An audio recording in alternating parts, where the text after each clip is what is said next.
একটা কথা মনে রাখবেন, সব জায়গায় অহংকার হয় না। যুবকরা একটু মনে রাখবেন, কিছু জায়গায় আত্মসম্মান বলে শব্দ আছে, অহংকার করা নিষেধ, কিন্তু আত্মসম্মানে চলা জায়েজ এবং এটা হক।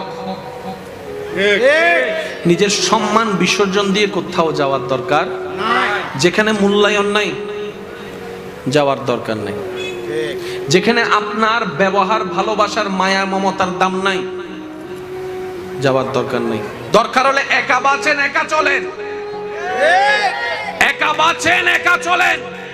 কারোর সামনে ভিক্ষার হাত পাইতেন না, যে হাত রবের দরবারে পেতেছে আজীবন সেখানেই পেতে যাব। কারোর সামনে দুনিয়াবি বিষয়ে মাথা নত করার দরকার, আত্মসম্মান নিয়ে চলবেন। যে নিজেকে নিজে সম্মান দিতে জানে, আল্লাহ তাকে সম্মানের নিয়ামত দান করেন।